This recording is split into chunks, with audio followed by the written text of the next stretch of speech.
Welcome back to my YouTube channel. So for today's vlog, magmumukbang tayo ng food na in-order ko po online. Actually, small business to ng dati kong kaman sa school ng anak ko. So bago lang bukas yung kanilang store at nag-o-offer sila ng pasta. Ang ganda ng packaging nila, oh. Diniliver nila yung ganyan. Kakulay pa ng damit ko. So, dalawang klase ng pasta yung in-order ko sa kanila, guys. So, ayan. Ganda ng lalagyan nila. Diba? Disposable. So, malinis siya talaga. Last, nakaganito pa siya. So, mas safe talaga yung food na nasa loob. And provided din nila yung fork na may kasamang tissue. Naka-plastic pa siya. So, sabi dito, thank you for supporting my small business. Ayan. Welcome, Mami Besa. Hindi ko na po matandaan yung pangalan niya, pero Besa ang apelyido nila. So, itatry natin itong carbonara at saka yung al olio. Yun ang alam ko sa pagkakabigkas nung aglio ba yun. Titikman natin yan, guys. So, meron tayo ditong mungko. And, syempre, ang ating panulak na ice. And before we start our eating, let's pray first.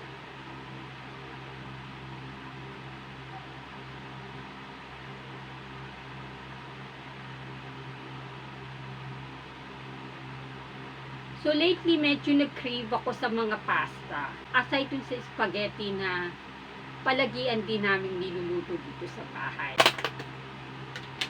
So, ayan. Ang gamit nila, guys, ay fettuccine. Fettuccine siya, ang gamit niya. So, usually sa mga carbonara, fettuccine talaga yung ginagamit. So, may nilagay pa silang dahon dyan, parsley. Then, may mga ham. Mukhang okay naman yung sauce.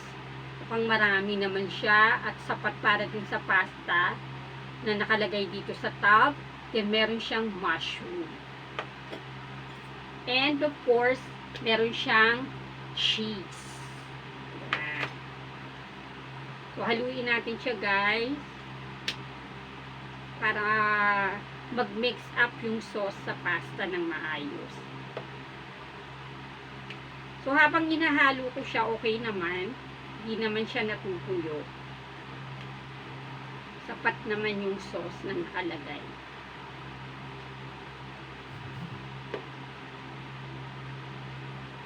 Ayan.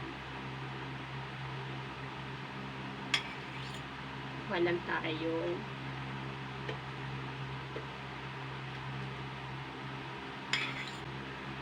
I think yung nilagay nila tuna.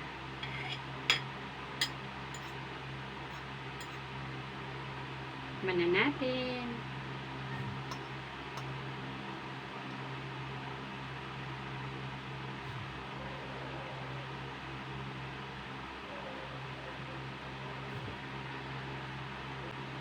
Masarap siya, guys, ha. Saktong-sakto yung lasa niya. Tama lang yung tamis, yung alat. Malalasahan mo yung cream, yung mixture ng cream at saka ng milk. At hindi siya tuyo. Minsan yung mga carbonarang natitikman ko, tuyong-tuyo siya. Wala ka nang malasahan na sauce, puro yung pasta na lang. Pero ito, guys, nakakapit yung sauce sa pasta and may mga excess pa na sauce.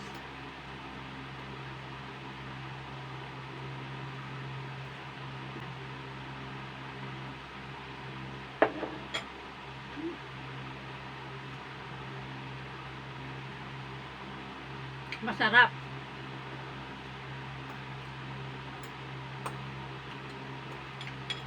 Honest review to, guys, ha. Kasi ako mahilig ako sa pasta. Mahilig akong magluto.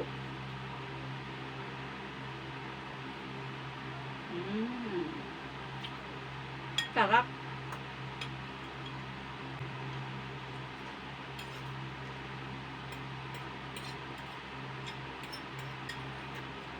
Masarap din to guys, partneran ng toasted bread.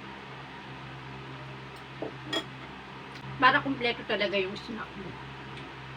Ayun muna tayo.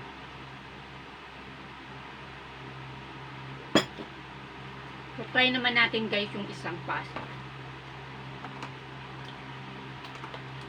So, ito yun. Mukhang maanghang to guys.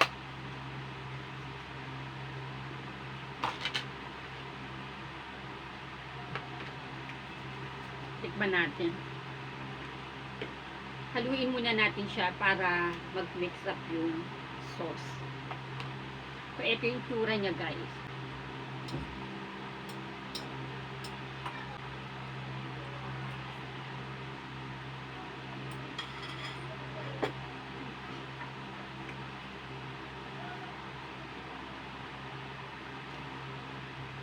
Masarap siya. Para sa akin, sakto lang yung lasa niya. Ewan ko sa iba. Siyempre, iba-iba naman tayo ng panlasa. And, may panlasa na ako ngayon, guys. Bumalik na yung panlasa ko.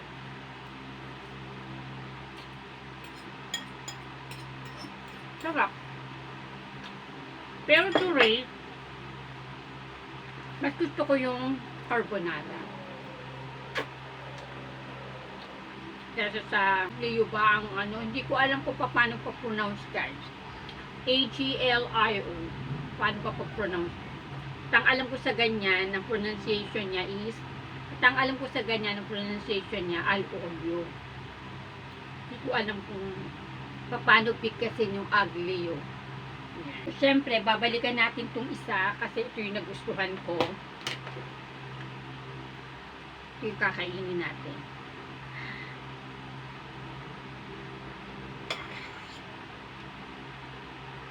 Pag kumakain tayo ng pasta, para na rin tayong kumain ng kanin talaga. Kasi carbohydrates.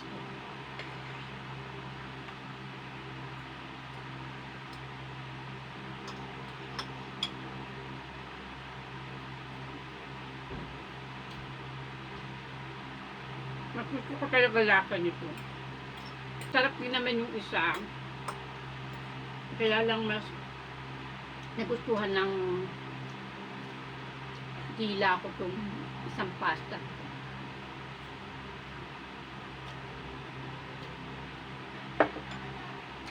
So, ito na nga pong ating vlog for today. Ayan. So, tatapusin ko lang po ito guys, yung ating pong pasta, mukbang. Papakabusog tayo. For sure, hindi na ako magdi-dinner kasi mabigat siya sa tiyan. So that would be all guys for today. See you again next time. Thank you for watching. Ingat, God bless, and happy lang. Bye-bye!